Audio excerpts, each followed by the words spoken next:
Bonjour bien-aimés. Donc ce matin, nous allons poursuivre le témoignage. J'avais livré une première tranche il y a quelque temps de cela et ce matin, on va continuer.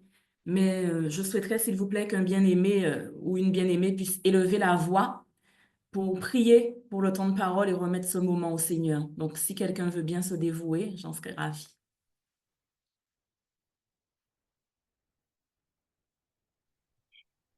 Seigneur, je te remercie pour le dernier témoignage que nous avons entendu et, euh, et merci parce que le prochain témoignage qu'on va entendre dès maintenant va toucher nos cœurs et va, euh, va aller dans des endroits inconnus. Euh, D'autres personnes vont l'entendre et on ne saura pas qui c'est, mais ça va apporter beaucoup de choses à ceux qui vont l'entendre. Merci de bénir tous ceux qui l'entendent aujourd'hui, qui l'entendront plus tard, et merci de bénir aussi Michael qui apporte ce témoignage. Je te demande de la garder dans tout ce qu'elle fait, qu'elle reste accrochée à toi, qu'elle entende ta voix, que affûte encore son oreille, Seigneur, pour qu'elle puisse bien rester dans la voie que tu lui as choisie. Elle et sa famille, Seigneur. Bénis sa famille entière. Bénis tous ceux qui l'aident dans son trajet, dans son voyage. Et je te remercie encore pour ce moment que nous allons passer ensemble. Amen. Amen. Merci beaucoup, Emmanuel. La parole de Dieu nous dit, Amen. Amen. La parole de Dieu nous dit que nous avons vaincu l'ennemi de nos âmes à cause de deux choses, à cause du sang de l'agneau et à cause de la parole de notre témoignage. Et la Bible nous dit aussi dans le livre de l'Apocalypse que le témoignage de Jésus-Christ est l'esprit de la prophétie. Et c'est véritablement dans ces choses que j'aimerais vous introduire ce matin. Et je vais vous parler aujourd'hui des soudains divins. Le pasteur Corinne appelle ça les tout à coup de Dieu. Et donc, on va parler ce matin de ces fameux soudains divins parce que quand j'ai témoigné le 23 février et j'ai annoncé qu'il y aurait une suite à ce témoignage et je n'imaginais pas à un seul instant que la suite que j'aurais donnée aujourd'hui aurait été celle-là. Il y a une chose, j'avais eu une omission. Il y a une chose que j'avais omise dans mon dernier témoignage, c'était de parler d'une parole prophétique que j'avais reçue alors que je passais par un moment de persécution professionnelle. Et ma mamie spirituelle à l'époque m'avait pris le psaume 138, verset 8. Et elle m'avait demandé de m'arrêter sur le verset «L'Éternel agira en ma faveur» et de proclamer ce verset. Et elle m'avait ajouté, si tu acceptes cette humiliation, l'Éternel fera de toi un prodige. Et elle avait beaucoup insisté sur ce mot, un prodige. On était à l'époque en 2012. Et 13 ans plus tard, je viens témoigner de la manière dont le Seigneur a travaillé pour moi et aussi avec moi. Donc, quand j'ai prêché le dimanche 23 février, j'avais donné la première partie du témoignage où j'expliquais la manière dont le Seigneur m'avait appelé à entrer dans les bonnes œuvres qu'il avait prévues d'avance pour que je puisse les pratiquer dans la sphère de l'éducation chrétienne. Et le lendemain, mon fils aîné, qui a 11 ans, devait passer des tests d'admission en classe de sixième dans un collège privé où je souhaitais l'inscrire. Et toute la communauté EZ37M avait prié pour mon fils et je vous remercie pour ça. Et donc, le lundi 24, le lendemain de ce témoignage, mon fils se présente à cet examen, à ces tests d'admission en sixième. Donc, le papa et moi, on a voulu faire ce choix pour notre fils parce qu'on sait ce qui lui convient, ce qui lui permettrait de réussir de la manière la plus optimale possible, à savoir les petits effectifs, la différenciation pédagogique et tout ça dans le cadre d'une prise en charge qualitative individualisée. Et ce type de prise en charge ne peut se retrouver que dans un certain type d'établissement, notamment où ils ne prennent pas beaucoup d'élèves. Donc, on brigue un collège bien précis qui est pour nous le meilleur de la place, tout en sachant qu'ils ne prennent que 8 enfants par classe. Et donc, tout le monde prie à EZ37. L'enfant va passer cet examen. Et quand il revient, j'ai un retour concluant de mon fils me disant que bon, ça s'est bien passé. Et le soir, on décide de se faire un petit resto en famille pour récompenser l'enfant, mais aussi et surtout pour relâcher un peu la pression. Et il faut savoir qu'à ce moment-là, dans notre académie, on entre en vacances. Ce sont les vacances de carnaval. Et je décide, dans le secret de mon cœur, de prendre 3 jours de jeûne et prière où je vais m'enfermer dans ma chambre, dans la présence de Dieu, pour écouter. Et je décide ça dans mon cœur un peu au dernier moment, hein. J'avais déjà l'idée, mais j'avais pris aucune décision par rapport à ça. Et quand on revient du restaurant ce soir-là, dans la voiture, je dis à ma mère, je sais pas, qu'est-ce que tu as prévu de cuisiner demain, mais ne me compte pas. Dans les pas, je suis en jeûne. Et pendant 3 jours, elle me dit, bon, ben ok, il n'y a pas de souci. Et je précise bien qu'à ce moment-là, quasiment personne ne le sait. Et vous allez comprendre pourquoi j'accorde une importance particulière à cette précision que les gens ne sont pas au courant en fait. Donc il y a mon mari qui sait, il y a ma mère et une amie à qui j'en avais parlé, mais vraiment de manière très nébuleuse et qui savait même pas que voilà, la date était arrivée et que j'entrais là. Donc personne n'est au courant en gros. Et je précise bien que même mes pasteurs ne savaient pas. Et c'est important que vous ayez cette précision pour comprendre l'ampleur prophétique de ce qui s'est passé pendant ce temps de jeûne. Le pasteur Corinne n'était absolument pas au courant de cette information selon laquelle je me mettais en retrait dans la présence de Dieu, puisque comme je vous l'ai dit, elle s'est décidée le lundi soir. On s'est vu le dimanche, on ne s'est pas parlé après. Le pasteur Claudie n'était pas au courant non plus. Personne ne savait cette démarche de ma part. Et le mot d'ordre de ce jeûne, donc je me réveille, on est le mardi matin, donc le mardi 25 février. Le mot d'ordre, c'est Seigneur, parle-moi, je t'écoute. La sœur Emmanuelle, elle a prié juste avant que je ne commence à témoigner et je pense que sa prière, elle était véritablement conduite puisqu'elle a parlé de l'acuité au niveau de l'oreille. Et elle ne sait pas ce que je vais dire, la sœur Emmanuelle, mais c'est exactement ça en fait. Je dis, Seigneur, donne-moi une acuité au niveau de mon oreille parce que je veux faire ta volonté. Mais si je ne sais pas quelle est cette volonté, je ne pourrai pas la faire correctement. Euh, Si vous voulez que je vous offre un cappuccino, si vous venez chez moi, il faudra que vous me le disiez parce que sinon, je peux vous offrir un thé matcha et peut-être que vous n'aimez pas ça, mais si vous ne me le dites pas, je ne pourrai pas savoir ce que vous voulez. Et là, je dis, Seigneur, mais il faut que tu me parles. Tu n'es pas muet. Tu as formé la bouche, tu nous as donné la parole, tu es la parole, tu es le verbe. Il faut que tu me parles, je me disponibilise. Pendant 3 jours, je me mets à part pour t'écouter. Notre vie va prendre un virage. Notre fils aîné devient préadolescent, il va entrer au collège. Maintenant, qu'est-ce que tu attends de moi? Il y a eu le temps, la saison où les enfants étaient petits, où j'ai pris des congés parentaux, il y a eu le temps de gestation pour fonder une école chrétienne, etc. Maintenant, quelles sont tes orientations stratégiques? Je suis à l'écoute. Il est 7-8 heures du matin quand je m'entretiens comme ça avec Dieu dans le silence de mon cœur et la réponse de Dieu ne va vraiment pas tarder. Aux alentours de 9 heures du matin, donc juste 1 heure après, par un drôle de concours de circonstances, en l'occurrence une erreur d'aiguillage sur le téléphone, je me retrouve dans un canal WhatsApp où je n'ai rien à faire, en train de discuter avec qui, enfin, de là va s'amorcer une discussion avec le pasteur Corinne, qui me dit, ah, mais qu'est-ce que tu fais là et tout. Et donc, au final, bref, je n'ai pas prévu de parler avec le pasteur Corinne le mardi. En général, je la vois le mercredi. On se voit le week-end, voilà. Le mercredi à l'enseignement des enfants, le week-end pour le culte. Et s'il y a quelque chose, oui, mais là, rien n'aurait justifié que ce mardi 25 février à 9 heures, je sois en train de chatter avec pasteur Corinne. Ça, c'était pas prévu. et on se retrouve en train de parler toutes les deux. Donc forcément, euh, la discussion va s'amorcer et on commence avec un échange de nouvelles.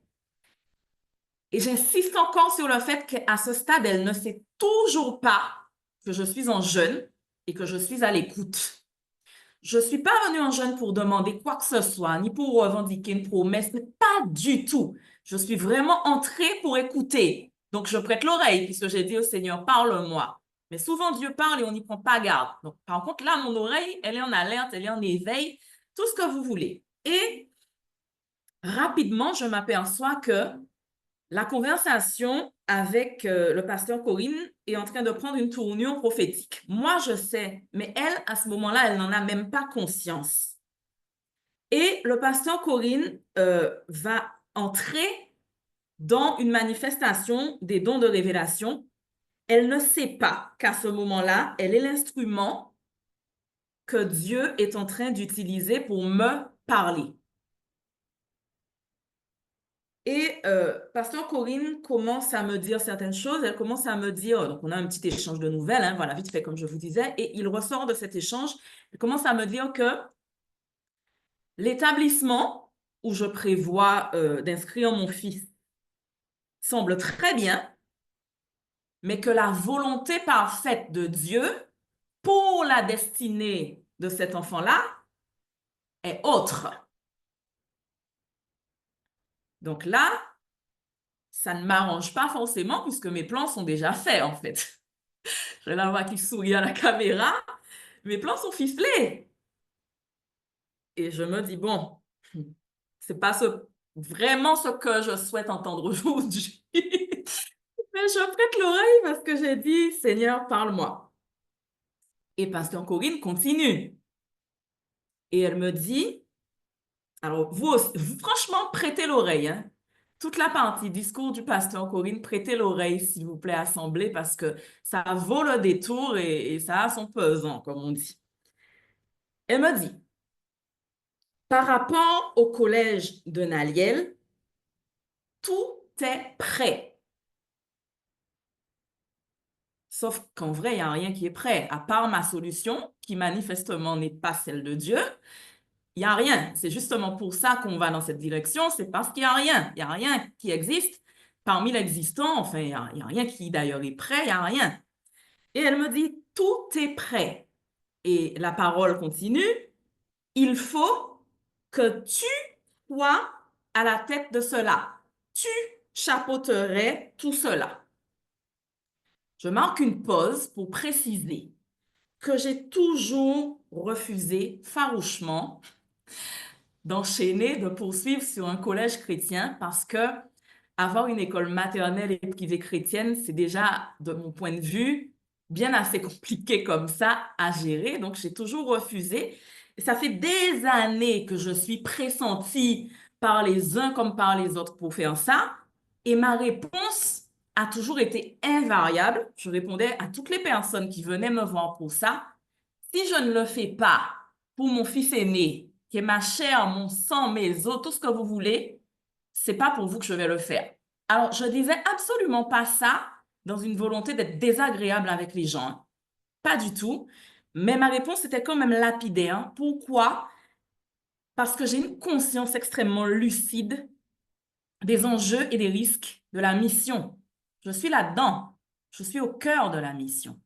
Et là où tout le monde voit la jolie petite école familiale, la petite maison dans la prairie, l'atmosphère, alors là, tout le monde, converti comme inconverti, dès que la plante de leur pied foule ce lieu, oh là là, il y a une atmosphère dans ce lieu, etc.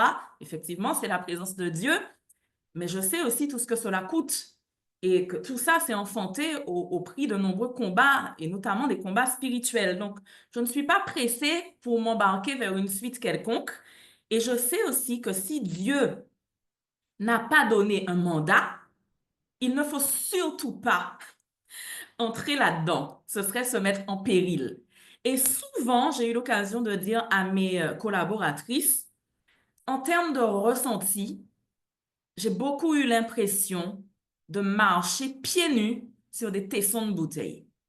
Alors, côté spirituellement parlant, je suis chaussée parce que les chaussures, selon la parole de Dieu, c'est le zèle que procure l'évangile de paix. Ce zèle-là, je l'ai. Et c'est d'ailleurs la raison pour laquelle je ne suis pas blessée pendant la marche. Mais en termes de ressenti, humainement parlant, le ressenti parfois est assez difficile. Donc, la mission est dure. Et de plus, depuis la jeunesse de l'œuvre, pour ceux qui ont suivi la première partie du témoignage, à aucun moment, je ne me suis dit de moi-même que j'allais fonder une école privée, ni parce que le privé a redoré son blason, que c'est de bon ton, ça fait genre d'avoir ses enfants dans le privé, ni même parce que une école chrétienne, ah ouais, ce serait trop chouette. Je n'ai pas fait ça pour ça. Je ne l'ai fait que pour répondre à une injonction bien précise et bien spécifique de l'Esprit de Dieu. Donc, je n'aurais pas ouvert un collège parce que ce serait bien, ni même parce que ce serait la suite logique pour mon établissement. Je ne l'aurais fait que pour répondre à une injonction bien spécifique de l'Esprit de Dieu. Et j'avais dit à tout le monde, la seule personne qui pourra me faire changer d'avis, c'est Dieu lui-même. Et c'est pour ça que je précisais au tout début que Pasteur Corinne ne savait pas, avant de venir me parler, par un drôle de concours de circonstances, que j'avais dit au Seigneur, parle-moi, je t'écoute. Et d'autant plus, par les temps qui courent, la mission devient ardue. Vous savez, je vais vous raconter une petite anecdote. J'ai eu, il n'y a pas très longtemps, un temps de méditation matinale aux aurores. Hein. Je me lève parfois très tôt le matin pour aller chercher Dieu dans la méditation de la parole. Et j'ai été conduite à entrer dans Daniel 7, versets 2 à 27. Et le prophète Daniel délivre la prophétie sur les derniers temps et il commence à parler de la petite corne. Cette petite corne qui a des attributs humains. Et il y a une chose qui m'a interpellée avec la prophétie de Daniel, c'est qu'il insiste beaucoup sur la bouche. La petite corne avait une bouche dans la vision du prophète, une bouche qui parlait avec arrogance. Et Daniel redit encore, il parle encore des paroles arrogantes que prononçait la corne. Et c'était des propos blasphématoires envers le Très-Haut, en fait, en gros. Et Daniel dit de cette corne qui représente l'établissement d'un certain pouvoir terrestre dans un temps bien particulier. Suivez-moi, vous allez comprendre. Daniel dit que par ses paroles, il s'opposera au Très-Haut. Il opprimera les saints du Très-Haut. Les saints, c'est nous, les vivants sanctifiés par le sang de Jésus-Christ. Et c'est là où ça m'a percuté, et projettera de changer les temps et la loi. Bien-aimés, nous vivons ces temps. Les temps ont changé. Je n'ai que 42 ans et je peux vous dire que les temps ont changé et les plus anciens vont confirmer que les temps ont changé. Oui, les temps ont changé. Et il n'y a pas que les temps. Et c'est là qu'on y est. Il projettera de changer les temps et la loi. Les lois ont changé. On est entré dans ce temps-là, dans une société d'inversion de valeurs, où le travail de Dieu devient très difficile, et notamment dans le champ de mission de l'éducation chrétienne.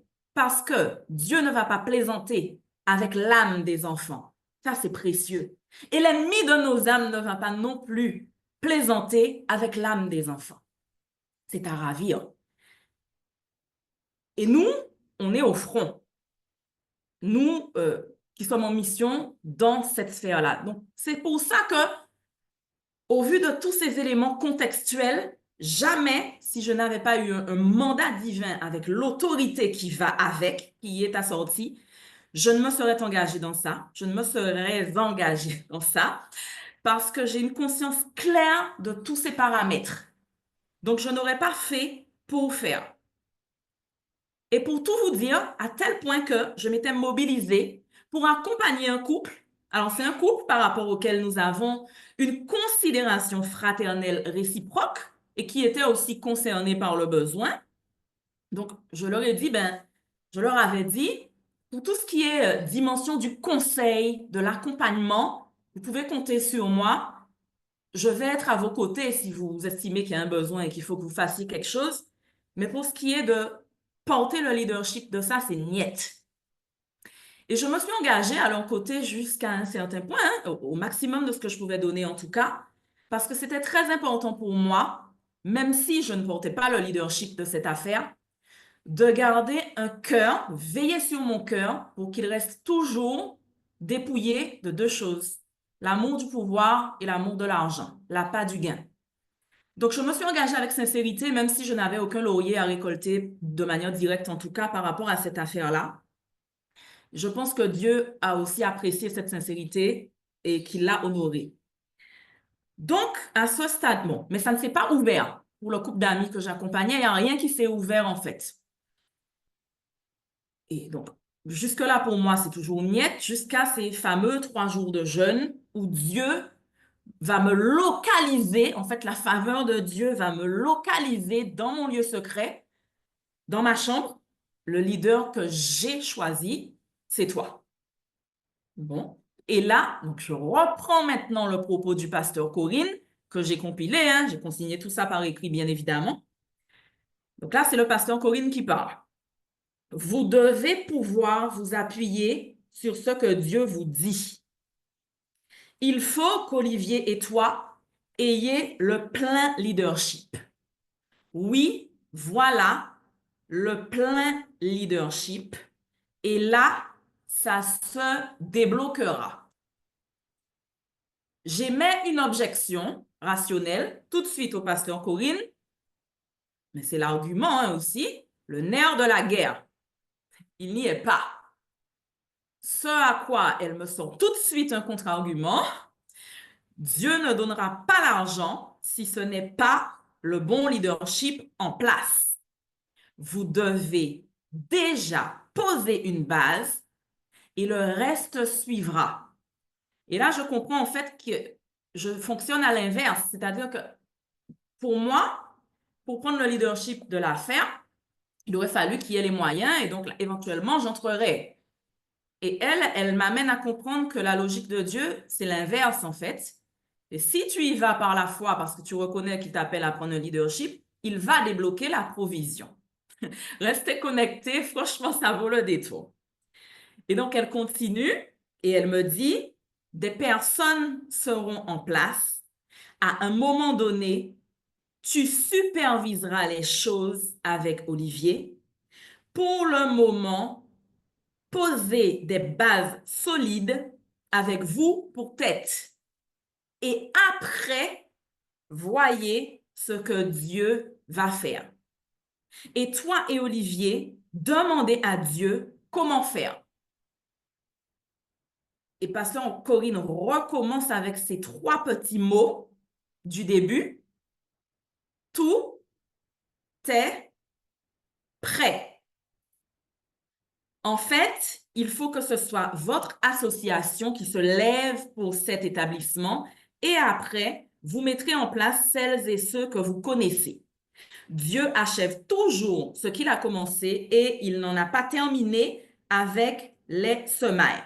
Et il y a d'autres éléments plus grandioses encore qui sont sortis, mais pour un futur plus lointain. Donc, ils ne sont pas encore d'actualité. Je vais les conserver pour le moment dans le silence de mon cœur. Mais à ce stade, ça soulève pas mal d'objections rationnelles de ma part, puisqu'en vrai, à vue humaine, rien n'est prêt. Et donc, j'ai la franchise de le dire au pasteur Corinne, puisqu'on est toutes les deux très cash dans notre fonctionnement. Et elle m'objecte à chaque fois, tout est prêt, Michael, tout est prêt, tout est prêt, tout est prêt. Je suis là, mais qu'est-ce qu'elle me fait? Et donc, la prochaine étape, c'est le coup de fil à une amie. Pour prendre les choses un peu sur une touche humoristique, je dois appeler mon amie que moi j'avais mandaté pour faire la chose, pour lui expliquer la situation. Et je sais que la réaction de mon ami en dira long sur sa disposition de cœur à ce moment-là. Eh bien, mon ami accueille la nouvelle avec une réaction saine, une réaction vraiment très saine Elle en est même soulagée et elle accueille la parole avec une simplicité de cœur qui, à mon sens, est une leçon de vie chrétienne. Et elle va me dire quelque chose, elle me dit, tu sais, Jonathan aurait pu être pressenti pour la royauté, c'était le fils du roi Saül. Sauf que c'est David qui était le choix de Dieu pour la royauté. Et Jonathan a offert sa loyauté à David. Il en sera de même pour moi. Tu es le choix de Dieu, elle me dit. À partir d'aujourd'hui, le leadership n'est plus entre mes mains, il passe entre les tiennes, mais tu auras ma loyauté. Et je pense que c'est important que je le dise dans le témoignage parce que, mes amis bien-aimés, quand on pénètre dans tout ce qui est coulisses, couloir du pouvoir, c'est là où le cœur de l'homme va révéler tout ce qu'il a de plus tortueux. Et c'est important que pour nous, chrétiens, il n'en soit pas comme dans le monde, qu'il n'en soit pas ainsi. Donc, la réaction de mon ami, c'est vraiment une leçon de vie qui m'interpelle aussi sur l'importance de l'entourage du leader. C'est très important que le leadership d'un ministère ne soit pas vicié par de la jalousie envers les leaders, des choses malsaines dans le cœur, que le leadership ne soit pas miné par ces choses-là. L'entourage du leader, c'est vraiment très important. Et en fait, ça s'est téléversé dans un sens comme dans l'autre. Puisque quand c'est elle qui portait le projet. J'ai pas ménagé mes efforts, hein, au motif que c'est pas moi qui porte, donc j'ai pas à me fouler, pas du tout. Je me suis couchée tard, je me suis levée tôt, j'ai fait tout ce que j'ai pu pour l'aider. Et ça s'est téléversé dans l'autre sens quand c'était mon tour. Elle m'a bénie et j'ai eu toute sa bénédiction. Donc celui qui arrose sera lui-même arrosé, nous dit la parole de Dieu. Vous êtes là? Et à partir de ce moment, je comprends que je n'aurai pas de vacances de carnaval puisque tout est à construire. Et donc, je dois déposer mes loisirs sur l'hôtel pendant ces vacances de carnaval. En l'occurrence, j'avais déjà jonché mon lit de toutes sortes de lectures, mes bouquins et tout, tout était là. Et je remballe tout. En fait, je dépose mes bouquins sur les étagères, etc. Et je commence à plancher. Donc, je me débarrasse carrément de toute ma pile à lire. Je prends des feuilles et je commence à plancher. Et là, je sais qu'il faut que j'aille chercher le modèle auprès de Dieu pour deux dimensions bien spécifiques. Je dois aller chercher la pensée de Dieu et je dois aller chercher le cœur de Dieu. Je dois aller chercher la pensée de Dieu. Pourquoi?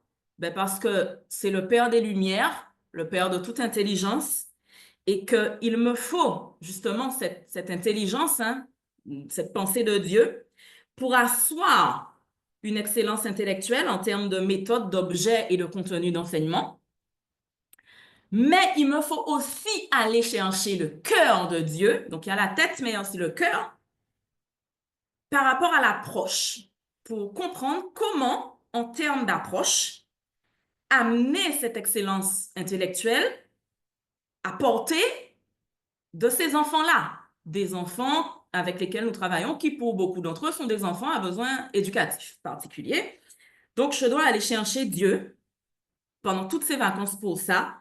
Et à un moment donné, j'ai le projet pédagogique qui est littéralement téléversé dans ma pensée. Donc, j'amène ça à l'existence en le couchant sur le papier. Et j'ai le soutien précieux d'un ami que j'ai jamais rencontré en vrai, mais sur les réseaux et qui est aussi dans les sphères de chef d'établissement d'école chrétienne, voilà, à qui je soumets, qui me dit c'est super, c'est impeccable, remanie ça, juste ça.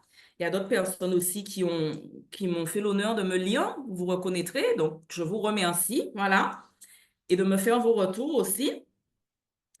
Et donc, au niveau pédagogique, le projet est prêt, il est construit. Se pose maintenant la question, c'est la question qui émerge, c'est la configuration de l'espace. Puisque j'ai reçu tout est prêt, donc il faut que je regarde avec ce qui est prêt, ce qui est là, qu'est-ce que je peux faire? Qu'as-tu à la maison? Et donc je regarde ce qui est là, et donc on comprend donc dans un temps de prière qu'il va falloir qu'il y ait une requalification projetée des pièces à l'intérieur de l'établissement et que ça va nécessiter certains arrangements avec le propriétaire des lieux. Donc, j'en fais part à l'Assemblée et ce jour-là, toute la communauté prie. Le jour où on doit aller au rendez-vous avec ce monsieur, toute l'Assemblée EZ37 se met en prière. Et franchement, le Seigneur a répondu à vos prières, à nos prières. Il a incliné le cœur de cet homme dans le sens d'une disposition véritablement bienveillante à notre endroit. Et ce monsieur nous a dit, tout ce que vous souhaitez, je vais vous donner le feu vert parce que je suis là pour vous aider à réussir. Donc, est-ce qu'on peut faire ci, est-ce qu'on peut faire ça?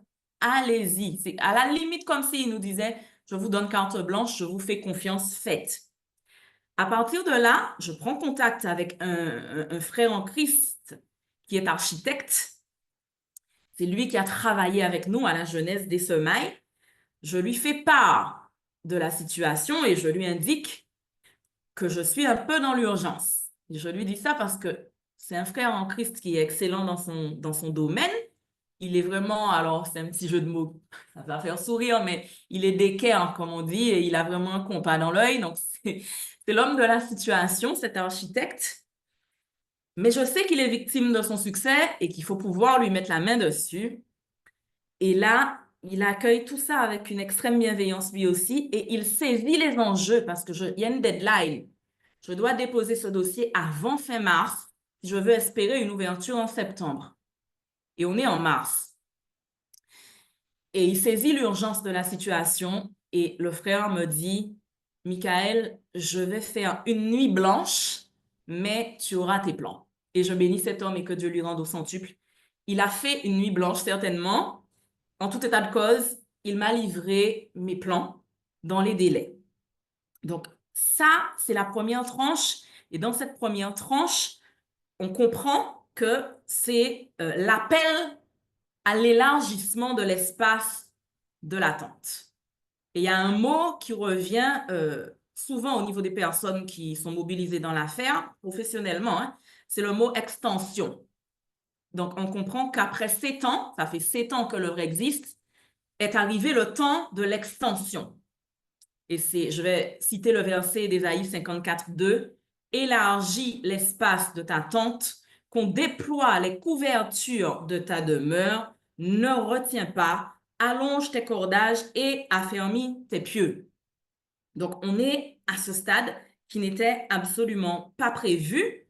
Et au gré de mes lectures, j'ai glané une petite phrase que j'ai trouvée très percutante, donc j'ai écrit ça. Dieu bénira quiconque fait son travail à sa manière, et cette bénédiction sera refusée à ceux qui pensent avoir une meilleure idée. Souvent, on a l'impression qu'on a de meilleures idées que Dieu, en fait. En fait, et on ne devrait même pas penser ça. Donc, je me dis, OK, Seigneur, je ferai les choses à ta manière. Voilà, je m'aligne. Et vient maintenant le temps de l'attente. L'attente est peut-être la discipline la plus difficile de la vie chrétienne. En tout cas pour moi, hein, je ne sais pas pour vous si vous attendez patiemment et gentiment, mais bon, moi, ce n'est pas ma facilité première de rester tranquille dans le temps de l'attente. Et souvent, on préférerait faire n'importe quoi plutôt que d'attendre, et je vais même plus loin, on préférerait faire la mauvaise chose plutôt que de rester à attendre. C'est ce qui est arrivé au roi Saül, d'ailleurs, quand il fallait qu'il attende le prophète Samuel pour offrir des holocaustes. J'avais déjà parlé de ça, mais c'est quelque chose qui m'est beaucoup revenu pendant ces temps d'attente. Il a eu la pression, d'une certaine manière, hein, d'une manière ou d'une autre, il y a une pression qui arrive pendant les temps d'attente. C'est sur lui, en l'occurrence, c'était la pression du peuple, certainement. Et le prophète Samuel lui avait dit, attends, attends-moi. Sauf qu'il n'arrive pas, le prophète. Et Samuel a pris sur son compte d'aller offrir des holocaustes. Il n'avait pas de mandat pour ça. Ça lui a coûté cher. Ça lui a coûté sa royauté. Le temps d'attente, ce n'est pas du temps perdu. Et ce n'est pas parce qu'on ne voit rien qu'il ne se passe rien. Et pendant ce temps d'attente, je disais, je viens de dire qu'il y a la pression qui vient se greffer. Euh, on a eu l'épreuve vraiment dans ce temps d'attente que je vais appeler l'épreuve de la traversée du Jourdain. Et j'ai pu beaucoup mieux comprendre ce qui nous arrivait à travers la série d'enseignements du pasteur Claudie de Ramsès à Jéricho. J'ai dit et radoté que c'est l'un des meilleurs enseignements que j'ai entendus de toute ma vie chrétienne. Je persiste, je signe, j'assume tout ce que vous voulez. En tant qu'enseignante, on reconnaît un bon enseignement en ce qu'il suscite une inspiration impactante. Je vais dire ça comme ça.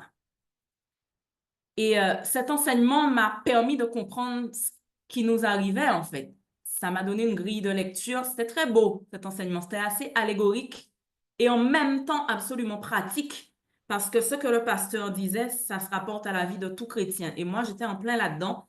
Et c'est dimanche dernier qu'il est venu sur cette affaire de traversée du Jourdain et que ça a jeté un éclairage qui m'a permis à moi de construire le témoignage selon ce prisme-là. Je vais vous expliquer. Quand le pasteur parlait de la traversée du Jourdain, il a interpellé dimanche dernier sur un point de détail, la crue. Et en fait, il expliquait qu'il avait fallu poser le pied dans le débordement, dans la crue. Pour Moïse, c'était pas pareil. La mer Rouge s'est ouverte, ils sont passés à sec. Pour Josué, c'est encore pas pareil. Il y a le Jourdain de base, mais en plus, il est en crue. Et je crois que c'est le prophète Jérémie qui parle des rives, rien que des rives, hein. Il me semble que c'est Jérémie, vous allez vérifier, mais si je ne m'abuse, qui parle des rives du Jourdain. Et il dit, si tu te crois en sécurité seulement quand tu te trouves dans une contrée paisible, comment est-ce que tu vas faire quand tu vas te tenir sur les rives orgueilleuses du Jourdain? Donc, rien que les rives sont déjà orgueilleuses, c'est une chose, sauf que là, les rives sont recouvertes parce qu'elles sont en crue. Je suis partie lire ce passage de Josué 3 dans la Bible en anglais, English Standard Version. Et le mot, c'était carrément overflow. Flow, c'est quand ça coule. Overflow, par-dessus. Donc, je vous laisse saisir dans votre tête l'image du Jourdain au moment où Dieu n'ouvre pas du tout le Jourdain en deux, comme il l'a fait pour Moïse. Ça aurait été beaucoup plus simple s'il fendait aussi le Jourdain en deux et puis allez-y, passez à sec. Non, pas du tout. Dieu n'est pas statique et c'est pour ça qu'il faut être sensible au Saint-Esprit. Parfois, la mer Rouge s'ouvre, parfois, il faut poser le pied dans la rivière en crue. Et là, je comprends les paroles du pasteur Corinne. Du coup, je reviens à ma parole prophétique du temps de jeûne. Vous devez déjà poser une base et le reste suivra. Et cet enseignement de Ramsès à Jéricho sur le Jourdain, il tombe dans la terre fertile à mon niveau. En tout cas, parce que je comprends que la situation à laquelle Josué est confronté lorsqu'il envisage la traversée, c'est qu'au milieu de la rivière, le courant est absolument déchaîné et qu'aucune stratégie humaine ne pourra permettre de regagner l'autre rive. Franchement, honnêtement, hein, ça fait longtemps que je suis chrétienne, que je suis nourrie dans les Écritures et tout, mais ce point-là, je ne l'avais pas capté avant d'écouter de Ramsès à Jéricho. Mais de notre côté, s'il ne traverse pas, la promesse de la terre promise, sans faire de redite, la promesse de la terre promise, c'est bien le cas de le dire, sera à jamais hors de portée. Et dans ma vie chrétienne, je me retrouve dans la même situation. C'est-à-dire qu'on fait quoi? quand il n'y a plus que la promesse de Dieu?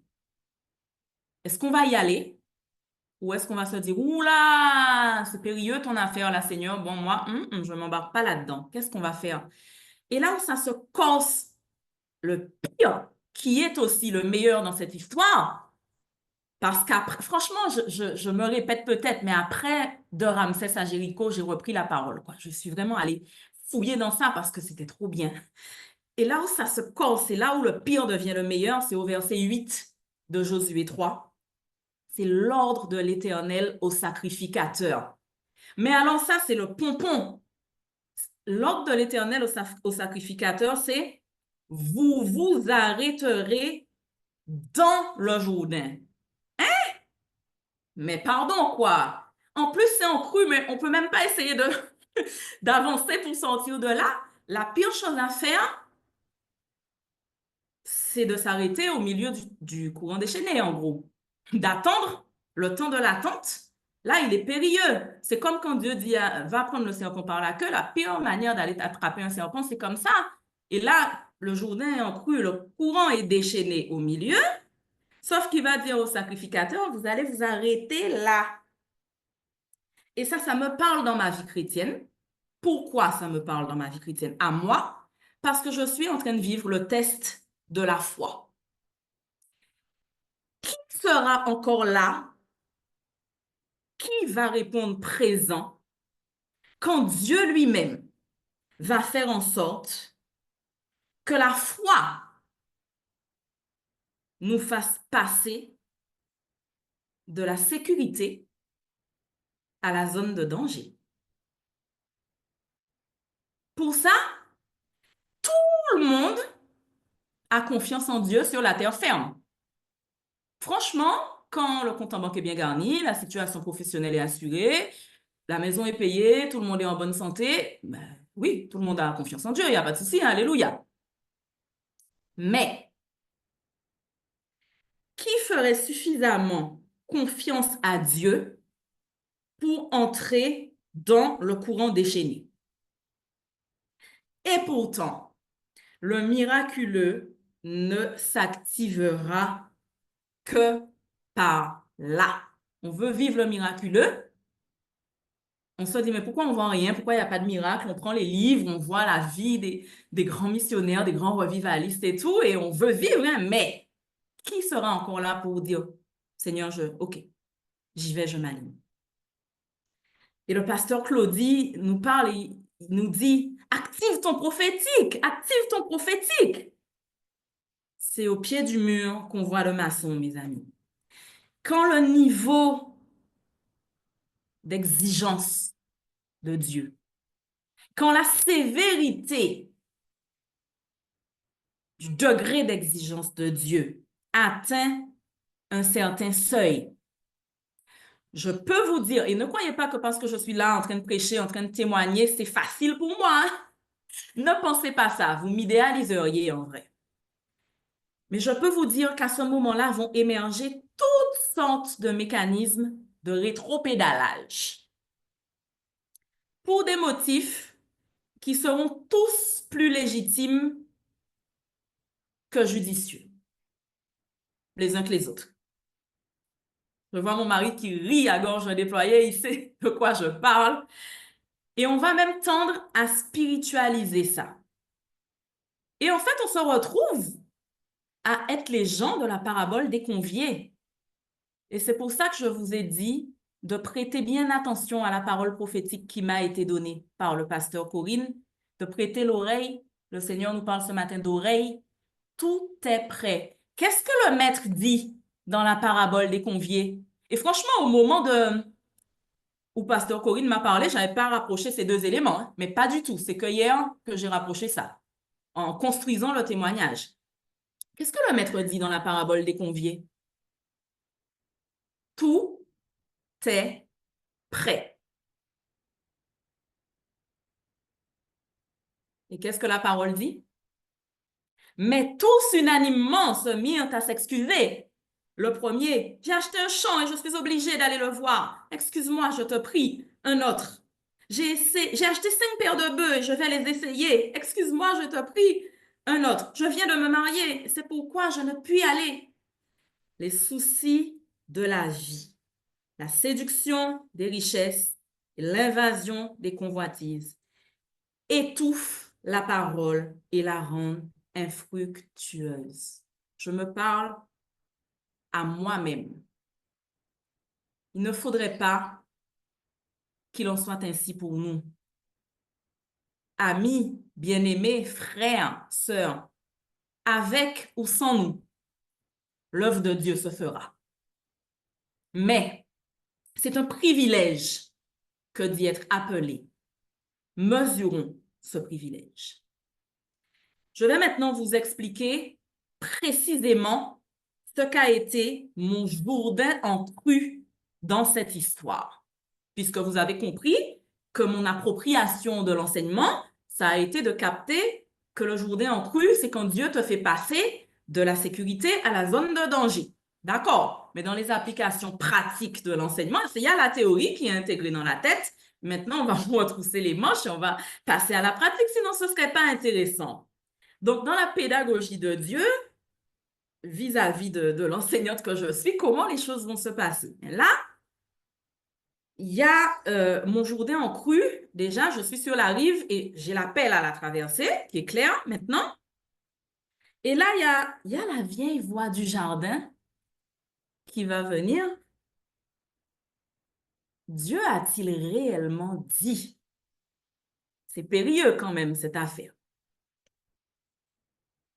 Et je pense que ça concerne tous les gens en vrai. Je pense que toutes les personnes qui sont arrivées à ce niveau d'exigence où ils devaient vraiment faire confiance à Dieu, parce que derrière, il allait y avoir le miraculeux, mais que c'était qui tout double, ont entendu, je pense, hein, peut-être que je me trompe, mais je pense, ont entendu la vieille voix du jardin, là.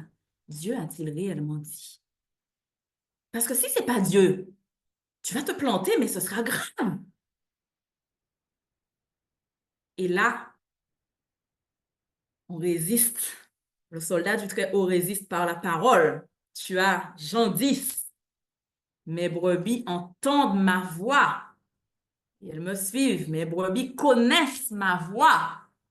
Donc là, tu résistes au tentateur originel là avec la parole. Je connais la voix du bon berger. Je ne suivrai pas un étranger, ni même une voix humaine. Je sais que c'est Dieu qui m'a parlé.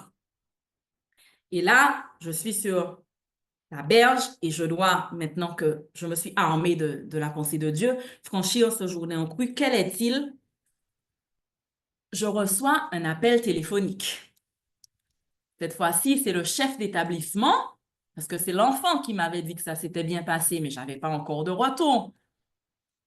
Je reçois un appel téléphonique du chef d'établissement où mon fils s'était rendu pour passer son examen et mon fils est admis, officiellement cette fois.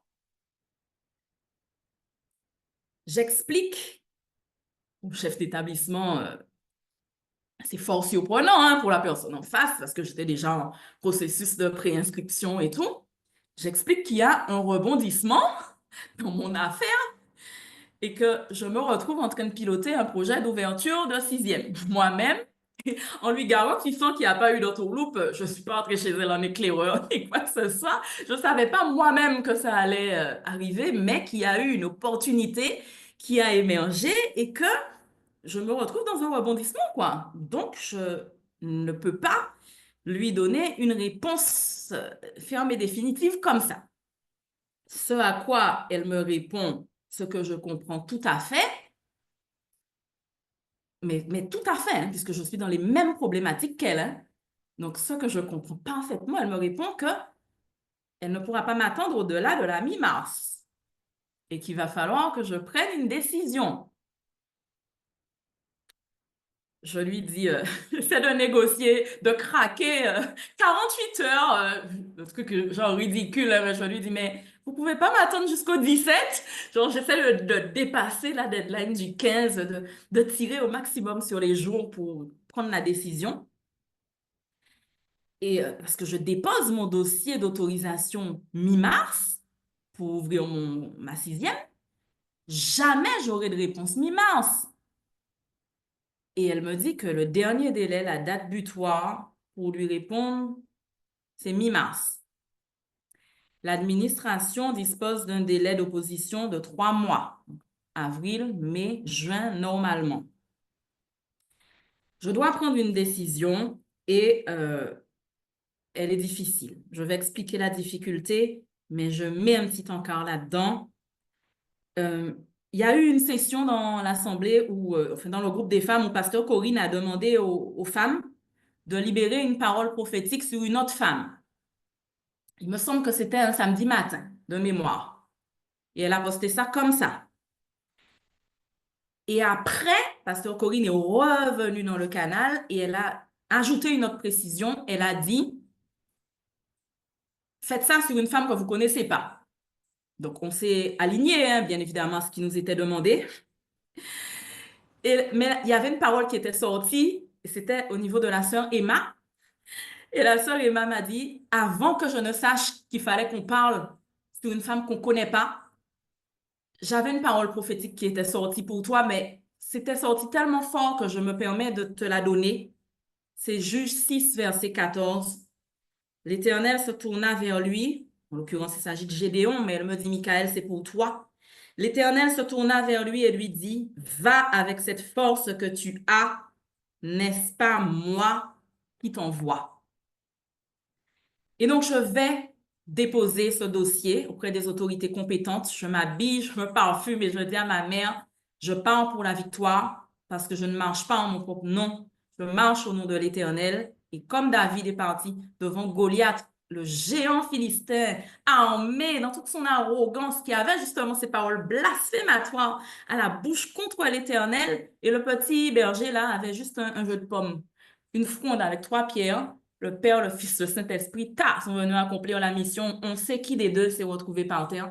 Et moi, je dis à ma maman, je pars pour la victoire parce que je marche au nom de l'Éternel. Voilà. Et je dépose cette affaire. Mais on est mi-mars. En aucun cas, j'ai de réponse mi-mars.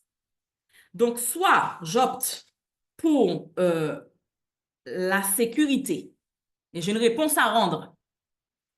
Et ça concerne mon enfant. Donc là, c'est mes entrailles. Hein. Là, on n'est plus dans aucun délire. Là, c'est des choses très concrètes, très factuelles. Soit j'opte pour la sécurité. Un tien vaut mieux que deux, tu l'auras. Et ça se défend aussi. La porte, elle est ouverte. Elle est devant moi. C'est un privilège. On a prié. Dieu a répondu. Il a béni. L'enfant a géré. Ça s'est bien passé. Un tien vaut mieux que deux, tu l'auras. Soit la foi m'amène à pénétrer dans la zone de danger au milieu du Jourdain en crue. Parce que si je l'inscris là où la porte est ouverte, je renonce à tout jamais à la promesse. Et là, c'est délicat parce que c'est un choix qui engage la destinée de mon enfant. Et franchement, ça n'a pas été un temps facile pour moi. Hein. Je vous demanderai d'avoir la bienveillance de vous mettre à ma place. Et vous allez comprendre, surtout les mamans, en fait. Je vais voir, oh, les papas aussi, je pense. Vous allez voir, enfin, je vais voir ma mère, je vais voir ma maman et je lui dis, je suis un peu désemparée parce qu'en fait, j'ai une épée de Damoclès sur ma tête et c'est qui tout double. C'est qui tout double parce que si ce que je fais, moi, n'aboutit pas, l'enfant sera sans affectation et il va me le reprocher toute sa vie parce qu'il avait réussi. Et ma mère me dit, ouh, Michael, là, sincèrement, il n'y a personne qui pourra t'aider. Il n'y a personne qui pourra prendre cette décision à ta place. La seule chose que je peux te dire, c'est que dès que le Seigneur t'a donné cet enfant, dès qu'il a été dans ton ventre, le Saint-Esprit t'a toujours équipé de la meilleure des sagesses pour que tu saches prendre les meilleures décisions pour lui. Donc, quel que soit ton choix, je vais m'aligner, je vais te suivre et tu auras mon soutien. Mais de là à te dire, est-ce qu'il faut prendre le un tien vaut mieux que deux tu l'auras ou renoncer à l'affectation de ton fils pour aller vers l'incertitude, je ne pourrais pas te répondre.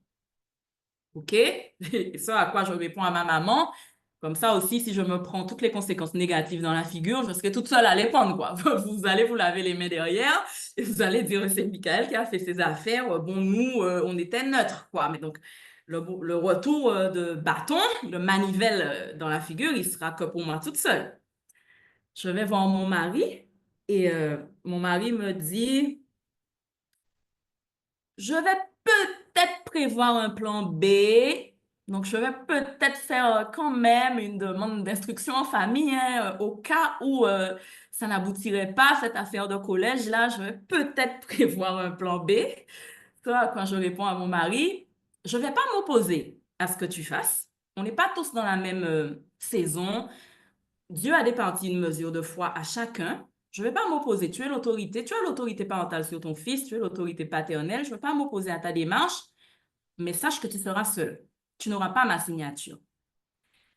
Si cette affaire de plan B, c'est quand Dieu n'a pas parlé, on ne sait pas trop qu'est-ce qu'on doit faire, donc forcément, c'est normal, on met des choses en place et on prévoit. Ça, c'est normal. Mais je dis à mon mari, à partir du moment où Dieu a parlé, je ne vais pas faire l'affront à Dieu d'aller essayer, moi, de tendre un filet de sécurité sous les pieds de l'Éternel. Moi, franchement, je ne vais pas aller là-dedans, mais si ça te sécurise, je ne vais pas non plus t'imposer ma démarche. Je vais te laisser faire. Au final, il ne fait rien. Il laisse parce qu'il est lui aussi convaincu à ce moment-là que c'est vrai, ce que je lui dis, on va faire confiance à Dieu. Et je prends la douloureuse décision de renoncer à l'affectation de mon fils, de renoncer à la voie royale qui était devant nous au moment où, ironie du sort, je commence à gérer les affectations de tous les autres enfants. C'est la période. Et au moment où je me retrouve à gérer l'affectation de tous ces enfants-là, j'enlève, je retire l'affectation de mon fils sans certitude que l'enfant sera inscrit nulle part en septembre. Sans rien d'autre que la promesse de Dieu. Et le lundi 17 mars, alors là, je suis debout au milieu du Jourdain en truand dans le courant, d'accord? Je peux vous assurer qu'humainement, c'est fort désagréable quand même. Et le lundi 17 mars 2025, à midi pile, j'appelle l'établissement et je dis que je libère la place pour un autre enfant, pour qu'un autre enfant puisse en profiter, en bénéficier. Et par la foi, je ferme cette porte. Je rapproche les larmes aux yeux quand même. Et j'ai une maîtresse dans l'école. C'est pour ça qu'il ne faut pas croire que tout est facile, hein. Il y a le côté flamboyant du témoignage de puissance qui est là, hein. Ah, ça c'est sûr, j'y viens. Mais il y a l'aspect où on est quand même des êtres humains. Donc, c'est difficile. Il y a un prix à payer. C'est gratuit, mais il y a un prix à payer. Et il y a une maîtresse dans l'école qui est mon bras droit. Il fait partie de la poignée minuscule de personnes qui sont au courant de l'affaire, qui me voit bouleversée et qui me dit, Madame Labrie, Dieu s'occupe beaucoup mieux de Naliel que vous ne vous en occuperez jamais. Et là, je dis, oui, c'est vrai. Dans la même périodicité, un mercredi matin, on est au coffee time des enfants et le pasteur Claudie va parler prophétiquement. Il y a beaucoup d'enfants. Et il va parler prophétiquement. Alors, il va prier pour tous les enfants, bien évidemment, mais il va parler prophétiquement sur la destinée de 3, dont mon fils. Et il désigne que ces 3 enfants-là, ce seront des enfants qui vont vraiment marcher devant Dieu avec puissance et qui vont servir puissamment le Seigneur. Et j'ai la confirmation, après avoir renoncé, vous voyez dans l'ordre dans lequel Dieu fait les choses, c'est la foi d'abord et le miraculeux après. J'ai la confirmation que c'est pour ça, en fait, que Dieu protège et chérit jalousement la destinée de cet enfant-là, parce qu'il est appelé au ministère, en fait, il est appelé au service. Dans les moments comme ça, il faut se taire. Il ne faut pas trop parler parce que là, si tu vas dire à plein de gens que tu as enlevé l'affectation de ton fils sans savoir où il ira en septembre, en plus, comment toi, tu n'es pas censé faire ça dans la posture professionnelle dans laquelle tu es. Donc là, les voix vont commencer à s'élever pour amener dans un découragement certain. Donc, il ne faut pas parler. Il y a une poignée, ma garde rapprochée. Les gens qui sont au courant là, c'est vraiment ma garde rapprochée. Et il y a une chose qui est profondément inattendue qui va se passer. Je fais un petit clin d'œil à un message de Pasteur Claudie aussi, remède à la crise de foi, FOI. Il y a une chose qui va se passer qui est un peu parce que c'est difficile, hein, qui est mon remède à la crise de foi, FOI. Il y a un couple de parents qui fait partie du minuscule groupe de personnes au courant qui va avoir un comportement profondément inattendu. Je leur ai expliqué tout, hein, comment ça s'est passé, le jeûne d'écoute, les pasteurs qui n'étaient pas au courant, la parole, tout. Ils vont avoir une réaction profondément inattendue. Ils vont entrer dans leur journée en crue avec moi, alors que je suis presque à leur dire, hé, qu'est-ce que vous allez faire là? Faites pas ça! Et ils vont renoncer à toute affectation aussi pour leur fils. Et moi, je suis dans mon rôle quand même. Je leur dis, mais faut quand même l'inscrire, faut quand même. Et j'ai le papa qui vient le matin devant l'école, qui me montre l'école comme ça, et qui me dit en créole, je vais traduire, hein, bien sûr, qui me dit, bon Dieu est bon, c'est que ici donc. Dieu est bon, ce sera ici. Je me dis, mais je ne m'attendais pas à celle-là. C'était vraiment la personne que je n'attendais pas. Pour le coup, qui rentre dans un journée en crue alors qu'il ne connaît pas Ézéchiel 37 ministère et tout. Comment il fait pour savoir qu'il fallait faire confiance à la parole prophétique du pasteur Corinne? La seule certitude qu'il avait à ce moment-là, c'était que moi, je ne suis pas quelqu'un qui fait n'importe quoi. J'ai la tête froide, je suis quelqu'un de lucide, je ne m'emballe pas dans des entourloupes. C'était la seule certitude qu'il pouvait avoir. Et il a épousé cette parole de foi comme ça, une confiance totale dans l'autorité de Jésus-Christ. J'ai dit à mon mari, mais Jésus a dit du centurion romain, c'était très inattendu. Même en Israël, j'ai pas trouvé une foi aussi grande. J'ai dit à mon mari, même à Morne-à-l'eau, franchement, je côtoie les chrétiens tous les jours, mais j'ai pas trouvé une foi aussi grande que d'aller faire une chose pareille. Et moi-même, j'essayais de le dissuader pour qu'après personne ne dise que c'est moi qui ai incité. Ah, mais tu es sûr que tu veux faire ça? Mais non, mais prévois quand même. Non, non, Dieu est bon, ce sera là. Dieu a parlé, ce sera là. Ils ont inscrit l'enfant nulle part, ils n'ont pas, ils ont laissé l'enfant comme ça, entre guillemets, dans la nature. Rien que par la foi, on attend la promesse. La charge est lourde, la responsabilité est difficile, mais c'est pas encore assez stressant parce que sinon ce serait pas intéressant.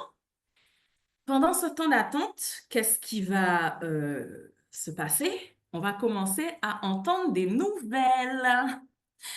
Et des nouvelles de quoi? Des nouvelles officielles hein, qui commencent à nous parvenir, des nouvelles de fermeture d'écoles privées hors contrat. Donc, ça commence à fermer un peu à l'appel, non seulement au national, mais aussi au local. Il y en a eu 3 ou 4, hein, entre le moment où j'ai commencé ça et le moment où je vous parle. En tout cas, j'ai vu l'information de 3, voire il me semble même qu'il y en a eu une dernière récemment, 4 fermetures. Donc, ce ne serait pas assez stressant, ce ne serait pas intéressant.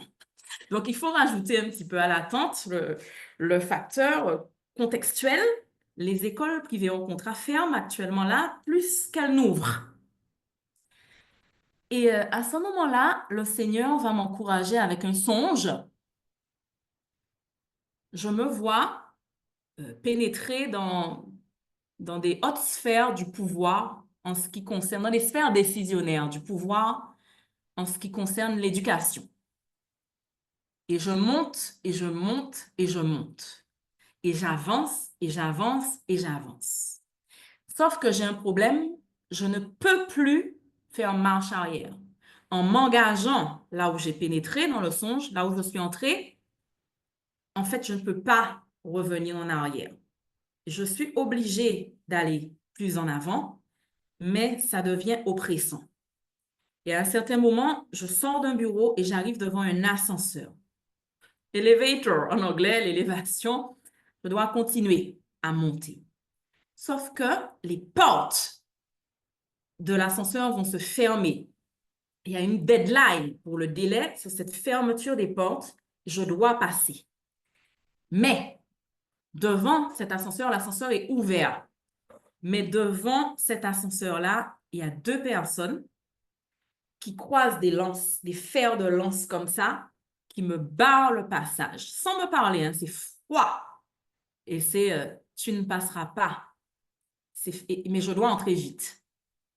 Et je suis bloquée parce que, comme je vous l'ai dit, dans le songe, je ne peux pas faire marche arrière, ça fait partie du game. Physiquement, je ne peux pas faire marche arrière. D'aucune manière, ni en faisant demi-tour, ni en marchant en reculant. Et devant moi, c'est fermé. Tu ne peux pas passer. J'ai compris le songe après, hein. C'est le contexte extrêmement contraint pour les ouvertures de privé hors contrat. Et si ce n'est pas l'Éternel qui combat pour toi, surtout pour une école confessionnelle, ça va être de plus en plus difficile. Mais comme je ne peux pas reculer, je dois avancer, mais je ne peux pas non plus avancer. Dans le songe, je me suis mise en posture d'autorité et j'ai crié au nom de Jésus-Christ, je passe. Les deux personnes qui me faisaient barrage, obstacle, et avec leur fer de lance, se sont littéralement évaporées. Pouf! Elles n'étaient plus là. Je suis montée dans l'ascenseur, les portes se sont fermées, j'ai pris l'élévation, le songe s'est coupé. Je me suis fortifiée avec ça parce que je sais que le Seigneur me parle par des songes très précis quand il y a des missions importantes comme ça pour lesquelles il me donne un mandat. Et donc, plus j'entendais les mauvaises nouvelles, les nouvelles de fermeture et tout, ça m'a permis de tenir aussi, de me fortifier dans la foi parce que je savais que c'est au nom de Jésus-Christ que je serais passée et qu'en fait, le nom de Jésus-Christ, tu peux pas lutter. Il a la toute-puissance et quand il ouvre une porte, personne ne la ferme et quand il la ferme, personne ne pourra l'ouvrir. Donc, j'entendais les mauvaises nouvelles, mais je savais qu'elles ne me concerneraient pas.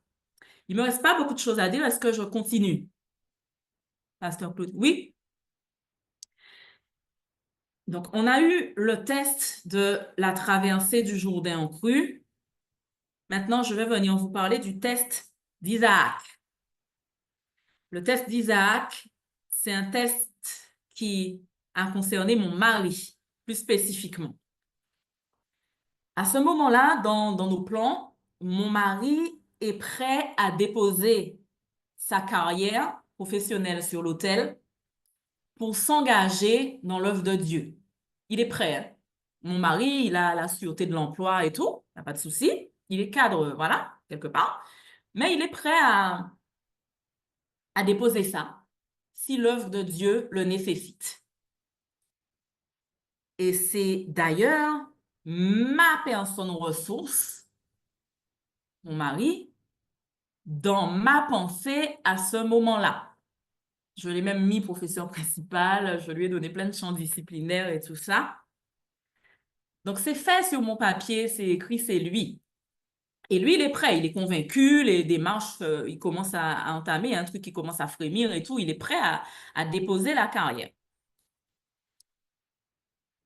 Et bim, précisément à ce moment, il y a une opportunité professionnelle qui lui est offerte, à travers laquelle une certaine provision serait débloquée. Le fameux, quand il y aura le bon leadership en place, il y a une provision qui va être débloquée à ce moment-là. Donc, on a positionné le leadership, c'est fait. Il y a une affaire de provision qui arrive devant nous, sauf qu'elle n'arrive pas de la manière dont on l'attendait et que ça, ce n'était pas prévu parce que ça supposerait que mon mari ne puisse plus être disponible à temps plein pour l'établissement. Donc, il y a une proposition, mais de notre côté, il ne serait plus là dans le game de cette manière-là. Et sur le moment, franchement, on le vit comme une tentation. Et mon mari me dit, mais c'est pas possible. Ça fait 5 ans que je reluque cette opportunité. Il n'y a rien qui s'est ouvert. Elle n'arrive pas. Pourquoi maintenant, au moment où je suis prêt à déposer tout ça aux pieds du Seigneur, pourquoi maintenant cette tentation se présente devant moi. Et ça encore, c'est dur. Et là encore, je vais vous demander de vous mettre à ma place. Vous avez la possibilité d'avoir une provision, d'être même à l'abri du besoin, voilà. Mais il faut faire un choix. Et de l'autre côté, on était déjà prêt à prendre l'engagement d'être à plein temps dans le service. Et un jour, à la suite d'une prédication de Pasteur Claudie, c'était « Nous nous souviendrons des silences ». Mon mari est vraiment, il est prêt, il est vraiment prêt pour l'engagement. Vraiment prêt, hein. Il dit non, mais tant pis pour l'argent, tant pis pour tout ça. Moi, je ne veux qu'une seule chose, c'est ce qu'il dit à ce moment-là, à mon époux, c'est faire la volonté de mon Seigneur sur la terre pour qu'au dernier moment, je puisse entendre bon et fidèle serviteur, entre dans le repos de ton maître et que j'ai achevé l'œuvre que tu m'avais donnée à faire. Et mon mari dit, je suis prêt. Et l'après-midi, le pasteur Claudie contacte mon mari. Et en substance, ce qui ressort de l'échange entre le pasteur Claudie et mon mari, en substance, c'est Dieu a vu ta disposition de cœur à être prêt à tout sacrifier pour son œuvre. Dieu a entendu. C'était ton test de l'Isaac. Dieu a arrêté Abraham. Il pouvait récupérer ton fils. Tu peux récupérer cette opportunité qui t'est offerte. Tu peux la prendre. Et à cause de ta disposition de cœur, cette opportunité sera un canal au travers duquel Dieu va faire couler une provision pour que tu puisses bénir son œuvre. C'est une excellentissime nouvelle, mais qui s'accompagne d'une redéfinition du rôle de mon mari dans l'affaire. Et je sais pertinemment que pour mener à bien cette mission, il me faut 1 à 2 pièces maîtresses à mes côtés. Et je me retrouve seule, quelque part, enfin, puisqu'il n'est plus, le rôle est redéfini. Et je sais que je ne pourrais pas y arriver seule. Mais si les personnes que j'avais pressenties, dont mon propre époux, ne font plus partie de l'équation à mes côtés, du moins pas de la manière dont moi je l'avais envisagé, tout ça est bien beau, mais je suis toute seule. Donc là, sincèrement, je ne comprends plus rien. Il y a trop de brouhaha, trop d'interférences dans ma tête. Je ne comprends pas comment les choses sont en train de se dessiner. Donc, je vais entrer dans le silence. Je ne parle plus. J'entre dans un temps de silence et de retrait. Je ne parle pas parce que je ne veux pas parler. C'est pas ça. Je ne parle pas parce que je ne sais pas quoi dire. Et donc là, à chaque fois qu'on me demande quoi de neuf, rien. Mais c'est vrai parce que qu'est-ce que je peux dire en fait? Je ne comprends pas. Et j'écris des noms. J'écris des noms. Et à côté, j'écris le verset de Matthias, là, le verset d'Acte 1, 23. Seigneur, toi qui connais les cœurs de tous, désigne qui tu as choisi pour avoir part à ce ministère. Et je laisse ça, comme on dit, je dépose ça là. Et à partir de cela, il va se passer quelque chose d'assez interpellant. J'ai l'image de, vous avez déjà vu les graines germées? J'ai l'image de jeunes pousses dans du terreau. Et il y a un frémissement, et c'est comme si, chose que je ne savais pas moi-même, il y avait déjà des personnes en souterrain, en préparation. Et comme quand la jeune pousse monte là, il va y avoir une percée de manière complètement surnaturelle. Il y a des connexions qui se créent. Et je me retrouve, il y avait comme déjà une vie souterraine qui était engagée, dont j'ignorais tout et qui émerge. Et je me retrouve notamment avec des jeunes diplômés qui se retrouvent dans mon bureau en entretien d'embauche, carrément, hein, c'est des choses que j'avais absolument pas prévues et qui sont tellement emballés par le projet qu'ils veulent mouiller le maillot pour l'œuvre. Voilà, des chrétiens, entre autres et tout. Et Dieu avait préparé des personnes, des connexions se créent de manière complètement inattendue. Et il amène à moi des gens, les choses commencent à prendre forme et à se dessiner. Et les gens rentrent à leur place, en fait, tout simplement. Et je dis quand même, Seigneur, par contre, il me faut quand même deux pièces maîtresses à mes côtés, puisque voilà, je suis le leader, comme Moïse était le leader, mais il avait Hur, il avait Aaron, il me faut deux pièces maîtresses. Et vous vous rappelez du frère qui a renoncé à l'affectation, qui est entré dans le Jourdain en crue avec sa femme, qui me disait le matin, Dieu est bon, ce sera ici, quand on ne voyait rien venir. Dieu va honorer la foi de cet homme et de cette femme, et il va leur réserver une place de choix dans cette œuvre. La femme est une intellectuelle qui me plaît. C'est une pointure. Donc, je lui fais une proposition. En fait, non, les choses ne se sont pas passées exactement dans cet ordre-là. Elle me dit, Michael, et ça, franchement, je tire mon chapeau, mes chapeaux bas. On est conscient que l'œuvre à laquelle Dieu t'a appelé, est plus grande que toi. Tu me dis quels sont tes besoins et je vais me positionner. Je ne serai pas, la fille, elle vient me voir, elle me dit, je ne serai pas la personne qui va simplement te dire, Hourra, félicitations, sois béni, je prie pour toi, en te donnant 3 tapes sur ton épaule, même si tout cela, c'est formidable. Je reconnais en toi le leader que Dieu a choisi. Quels sont tes besoins? Je m'aligne, quoi qu'il m'en coûte. Et Dieu avait déjà disponibilisé cette personne pour une année parce qu'elle avait eu un problème de santé qu'il avait immobilisé parce que c'est quelqu'un qui voyage pas mal par rapport à ses activités professionnelles. Et là, Dieu l'avait arrêté. Et elle me dit, ce temps d'arrêt-là correspond, ce temps d'arrêt pour moi, correspond à la phase de lancement de l'œuvre que tu es en train de mettre en place. Tu me positionnes sur les champs disciplinaires que tu estimes que je peux pouvoir prendre en charge, prendre en charge, je suis fatiguée, et je les prendrai en charge. Ma limite sera celle de la compétence. Je ne ferai pas seulement si je ne suis pas en capacité de faire, mais tout ce dont tu auras besoin, je vais me rendre disponible et je serai à tes côtés et je vais mouiller le maillot pour nos enfants et je vais le faire. On a besoin de personnes comme ça dans une œuvre. Et en raison de la foi de ces gens, Dieu les a honorés et leur a réservé à la femme en tout cas, une place de choix dans cette œuvre naissante pour la phase de lancement. Et à partir de là, presque, attention, hein, j'ai pas encore dit tout est prêt, hein, presque tout est prêt.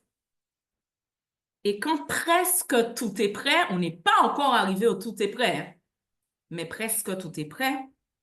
Donc, je prends un temps de prière avec ma mère le mercredi 16 avril, hein, c'était il n'y a pas si longtemps que ça. Et c'est un temps de prière parce que le mercredi, on prend 1 heure, ma mère et moi, pour prier spécifiquement pour l'école, pour les enfants, pour l'école. Et dans ce temps de prière, c'est un temps, on décide de décréter la victoire du Christ dans cette affaire. Et donc, ce fameux mercredi 16 avril, tout n'est pas encore prêt. Tout est presque prêt. Il me manque une personne. Il me manque une personne sur un champ disciplinaire où on m'a bien prévenu qu'il ne faudra pas que je me loupe. C'est les sciences dures, je vais dire ça comme ça. Tout ce qui est physique, chimie et la bio, SVT. On m'a bien dit que je n'aurais pas le droit à l'erreur, mais je n'ai pas la personne. Et j'ai cherché, et j'ai fouillé, et j'ai frappé à des portes, frappé, on vous ouvrira. Et toutes les portes se sont fermées. Et je n'ai pas la personne de l'endroit où je ne dois pas me louper, précisément. Et malgré ça, on se dit, ma mère et moi, que tout est presque prêt. Donc, on va commencer à décréter la victoire du nom de Jésus-Christ. Et on commence à prier vers 1 heure de l'après-midi et on commence à décréter la victoire de Jésus-Christ qui va gagner dans cette affaire. Et quand on finit de prier, Ça nous a fait rire, on a éclaté de rire. Il y a un gros camion qui est passé et qui a donné un grand coup de klaxon comme une trompette, mais long. Ça a sonné, mais fort et longtemps quand on a victoire au nom de Jésus-Christ. Et le camion nous a donné un coup de klaxon comme un son de trompette. Et on a pris ce coup de klaxon. Alors, on a éclaté de rire, mais on a dit là, c'est bon, on arrête de prier. Quelques instants, quelques heures après, j'ai ouvert la boîte mail de l'école et j'avais reçu mes autorisations. J'avais demandé une sixième. On m'a immatriculée collège chrétien Les Semailles. Et je remercie chaleureusement deux personnes, tout le monde déjà, mais deux personnes pour un point particulier, le pasteur Corinne et la sœur Emma, parce que ces personnes dans leur prière avaient prié pour que ce qui sera fait ne soit plus à faire et que je n'ai pas à y retourner quand il serait question de la suite. J'avais demandé sixième, on m'a donné tout. J'avais demandé, et ça c'est vraiment, ce que je vais dire là, c'est Dieu qui fait ça. J'avais demandé une ouverture pour septembre, du jamais vu, même à la télé, comme on dit. On m'a donné mon ouverture pour avril. Donc, si on se faisait du souci pour savoir où est-ce qu'on va mettre nos enfants à l'école en septembre, le Seigneur a dit, tiens, ils ont déjà leur école depuis. Je crois que c'est le 28. Si je ne m'abuse, je ne veux pas dire de bêtises, hein, mais autorisation d'ouverture à compter de demain. C'est presque fini. Youpi, je vois les emojis, je suis d'accord avec ça. On célèbre les victoires de Dieu. C'est la victoire de tout le monde. C'est la victoire du camp. C'est pas la victoire de Michael. On était tous en train de transpirer dans la prière. Donc, on est tous maintenant dans les emojis de la victoire. Et pas que dans les emojis, on est dans la victoire dans le cœur. Victoire au camp de l'Éternel. Donc, il reste une ultime étape. Mais avant de clôturer, promis à 11 heures, je vous lâche, enfin à 16 heures, mais je ne peux pas clôturer sans arriver au tout est prêt. Parce que je suis partie du rien n'est prêt. De mon rien n'est prêt, heurté par le tout est prêt du pasteur Corinne. Donc, je ne clôturerai pas ce témoignage, enseignement, sans le tout est prêt. Il reste une ultime étape pour que tout soit prêt. C'est le fameux prof de sciences. Ben oui, c'est bien beau tout ça, mais si j'ai pas la pièce maîtresse là-dessus, ça va pas le faire en vrai. Et sincèrement, les amis, j'ai ratissé. J'ai ratissé. J'ai ratissé. Tout s'est fermé. Tout. J'arrive devant Dieu, je lui dis, OK, Seigneur, j'ai fait ma part. Tu as dit frapper et on vous ouvrira. Je frappe, on m'ouvre, sauf qu'on referme la porte sur moi. Donc, il n'y a rien qui aboutit en gros. Euh, là, j'ai fait ma part. Donc, je comprends à ce moment-là qu'il y a une volonté bien spécifique de Dieu sur cette personne. Parce que toutes les personnes qui sont diplômées, que moi je pense qu'ils pourraient faire l'affaire, que j'ai contacté moi, ça n'a pas abouti. Et l'enjeu est énorme. Il me faut quelqu'un que je n'ai pas. Et j'ai les autorisations en main. Donc maintenant, il me faut le staff. Sauf qu'il me manque une pièce maîtresse de ce staff. Et je vais devant Dieu et je lui dis, Seigneur, mes ultimes tentatives n'ont pas abouti. L'enjeu est fort sur les sciences dures et sur ces matières-là. Ça ne pardonne pas, je n'aurai pas le droit à l'erreur. Je sais déjà, je suis au courant. Un homme averti en vaut deux. Donc, il faut que ce soit la personne que toi-même tu as désignée. Prends la situation en main. Et la deadline, elle est sur moi. L'échéance, elle est sur moi. Il faudra bien que j'ai un staff constitué pour dire aux gens, voilà, c'est bien beau, mais là, on va passer aux phases d'inscription. Donc, qui seront les profs des enfants? Là, maintenant, on n'est plus dans... Voilà, il faut que les choses soient amenées. On est dans le temps de la matérialisation, clairement. Il faut que... Là, par contre, j'aurais pas été devant les parents, leur dire, bon, on y va par la foi, je ne sais pas qui seront les profs de vos enfants, on verra ça en septembre. Là, non, parce que là-dessus, c'est pas comme ça. Là, j'avais pas de parole de Dieu sur ça. Donc là, il faut que les choses deviennent concrètes. Et je dis, Seigneur, désigne ou amène à moi la personne que tu as choisie. Mes amis, croyez-le, c'est la vérité. Je vois apparaître dans ma tête le visage d'un monsieur. Il faut qu'on emprunte un petit détour en arrière pour que vous puissiez comprendre l'affaire.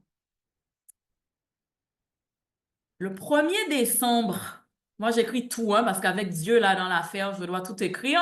Donc, il y a une traçabilité écrite parce que, de ce que Dieu fait. Le 1er décembre 2024, c'était un dimanche.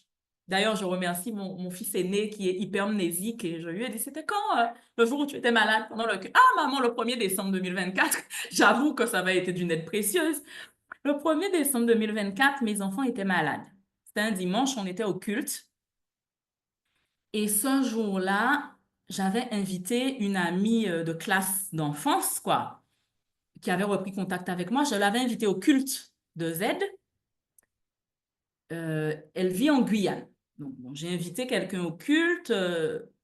L'idéal, c'est que je sois au culte pendant tout le culte, parce que bon, j'ai une invitée.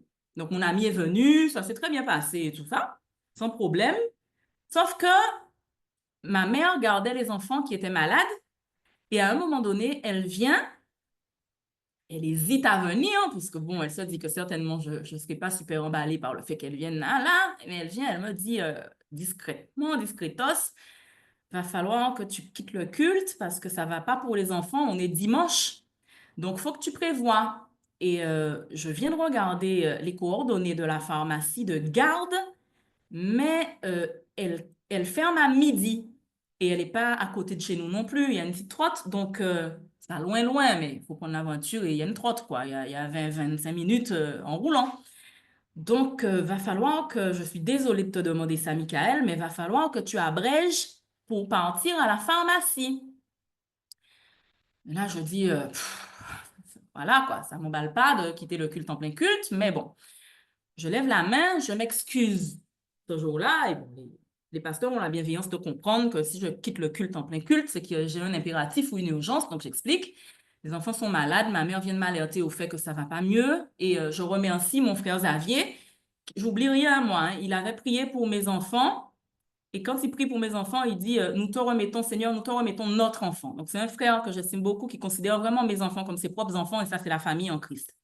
C'était la parenthèse. Et donc, je m'excuse, je quitte et je vais à la pharmacie, à cette fameuse pharmacie de garde. Il y a la queue, c'est dimanche midi, et les choses se dessinent de telle manière que je me retrouve face au pharmacien. Dans la file du pharmacien, il y a plusieurs personnes derrière les comptoirs. Je me retrouve à être servie par le pharmacien en personne. Et j'ai une requête qui est bien spécifique par rapport à certains médicaments.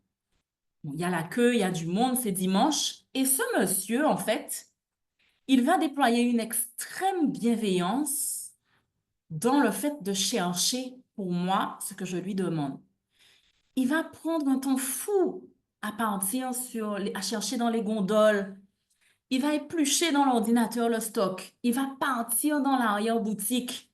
Il va chercher, chercher, chercher. Il ne trouve pas, mais il continue à chercher. Il fait fi de la queue et tout, mais il sait qu'il doit apporter une qualité de service à la personne qui est devant lui, en l'occurrence moi. Et moi, je vois que cette personne a quelque chose. Je ne sais pas quoi. À ce moment-là, je saurai après. Je ne sais même pas que je peux être amenée à revoir cette personne ni rien, mais je vois que le monsieur a quelque chose de bien en lui, mais vraiment. Et je dis à mon mari, ce monsieur, c'est vraiment un type bien, quoi. Enfin, dans son approche, dans sa qualité de service, dans l'excellence de son travail, dans son écoute, dans sa bienveillance, dans son professionnalisme, il y a quelque chose. Je ne sais pas quoi, il y a quelque chose. c'est terminé. Bon, au final, il n'a pas trouvé, il m'a donné des équivalences et tout. Je repars chez moi et c'est fini cette affaire. Et quelques mois plus tard, je reçois une demande d'inscription de personnes qui veulent inscrire 2 enfants dans mon établissement. Donc, le protocole d'admission inclut un entretien avec la direction, en l'occurrence moi. Donc, je donne un rendez-vous à ces parents d'élèves qui débarquent, qui arrivent à leur rendez-vous et qui vois-je devant moi? Moi, je le reconnais. Lui ne me reconnaît pas du tout. Ce monsieur. Je vois ce monsieur-là devant moi. Et au fil de l'entretien, dans les éléments de langage, etc., et tout, dans l'échange d'ailleurs, la teneur de l'échange, je comprends ce quelque chose que ce monsieur a, que j'avais cerné, capté sans arriver à dire avec certitude qu'est-ce que c'était. C'est l'Esprit de Dieu, en fait. Il s'avère que cet homme est un disciple de Jésus-Christ, très fervent, en fait, très, très engagé dans la foi, quoi. Et on part en discussion sur le fait, l'importance de bien semer parce qu'on récolte toujours ce qu'on sème. Et je lui dis parce qu'il ne m'avait pas reconnu, mais monsieur, c'était vous, tel jour, telle heure, tel endroit. Il me dit, ben oui, je lui resitue le contexte et il me fait, ah, c'était vous, c'était pour vous. Et je lui dis oui, et je lui dis, vous imaginez ce jour-là si vous m'aviez rudoyé ou que vous m'aviez mal accueilli, mal reçu, mal servi, etc. Aujourd'hui, vous vous retrouvez devant moi et j'ai la liberté de sélectionner mes collaborations. Je ne vous aurais pas donné la priorité. Mais vu l'accueil que vous m'avez réservé chez vous, je me dois de vous réserver un accueil similaire chez moi. Et donc là, on rigole, on se bénit et tout ça, tout ça. Donc, ils font leurs inscriptions et puis c'est fini, ça reste là. Le dossier est classé, c'est pour septembre. Donc, voilà, les formalités sont faites et c'est fini. Et j'oublie, hein. Sincèrement, j'oublie. J'oublie. Et quand j'entre en prière pour dire à Dieu qui est la personne que tu as désignée, je vois apparaître le visage de ce monsieur. Et je dis, mais comment n'y ai-je jamais pensé en fait plus tôt? Mais oui, en fait, il articule tout. Je cherche quelqu'un qui soit pointu sur tout ce qui est la science physique, la chimie, les dosages, tout ça, la sécurité en même temps, parce qu'il y a les expériences scientifiques, la bio. Mais effectivement, il articule tout ça. Et je prends mon téléphone et j'appelle le monsieur et je joue franc jeu. Et je lui dis, monsieur un tel, voilà, c'est voilà, la directrice de l'école, les semailles. Et comme il est dans la boucle des mails, parce qu'il a un enfant inscrit, il avait la bonne nouvelle de l'ouverture. Il avait reçu la bonne nouvelle de l'ouverture du collège. Il est super content et tout. Et je lui ai dit, ah, ça va être un peu étonnant. Le motif, l'objet de mon appel va être certainement un peu étonnant pour vous. Mais en fait, alors, je le prends cash. Je le prends franco. Je dis au monsieur, voilà, parce que je sais que c'est un enfant de Dieu, donc j'y vais franc jeu. J'étais en train de prier. Je ne vais pas vous dire Dieu m'a dit. C'est votre réponse qui va me confirmer si oui ou non c'est Dieu qui m'avait dit. Mais j'ai vu apparaître votre visage par rapport à ça, à cette proposition que j'aurais à vous faire d'être professeur de sciences quelques heures par semaine dans mon établissement, 4 heures en l'occurrence. Et le monsieur me répond, Madame Labrie, vous n'imaginez pas à quel point c'est particulier ce que vous me dites, parce que je suis aussi enseignant. Alors, je l'ignorais complètement, hein. J'ignorais complètement que ce monsieur était aussi enseignant dans des centres de formation et tout. Il enseigne la pharmacologie, donc tout ce qui est biologie humaine, animale ou des plantes, sciences-phy, chimie, tout ça. Je suis aussi enseignant et je suis dans une période où précisément je m'étais placée devant Dieu en faisant cette prière. La prière était celle-là, Seigneur, est-ce que je dois continuer l'enseignement ou pas? J'étais en train de me demander ça. Et vous m'appelez et vous me proposez un poste pour l'enseignement. Madame Labrie, donnez-moi la journée pour mettre en prière, en parler à mon épouse. Demain, même heure, je vous rappelle pour vous donner votre réponse. Le lendemain, c'était le jour du coffee time des enfants, mais c'était mercredi. Et je suis là, oh Seigneur, j'espère qu'il va m'appeler avant 9 heures. J'espère qu'il va m'appeler avant 9 heures. Et à 8h30, il m'appelle. Le téléphone sonne, c'est lui. Et il me dit, Madame Labrie, non seulement j'accepte, mais c'est avec joie que je le ferai, en gros, pour l'avancement du royaume de Dieu. Et ne vous prenez vraiment pas la tête sur les questions de tout ce qui est pécunier. Ne vous prenez pas la tête, quoi. Soyez tranquille, soyez en paix, on va gérer les choses bien. Mais ce ne sera pas un obstacle parce que je sais que les enseignants comme ça, quand ils sont dans les centres de formation, ça peut monter dans des tarifications. Ils me disent, Madame Labrie, soyez en paix. Franchement, je ne le ferai pas pour ça. Mais j'étais en train de prier et vous arrivez avec cette proposition-là. J'ai la paix dans mon cœur. La seule question, c'est la question de l'emploi du temps. Si vous arrivez à me caler des créneaux, deux créneaux qui correspondent à mes disponibilités, je serai l'homme de la situation. Je lui ai dit, Monsieur un tel, vos créneaux sont ça, ça. Je me calque à ce que vous demandez. Est-ce que ça vous convient? Banco, banco. Et je clôture en vous disant, bien aimé, que tout est prêt. Ce sera le mot de la fin. Merci de m'avoir écouté.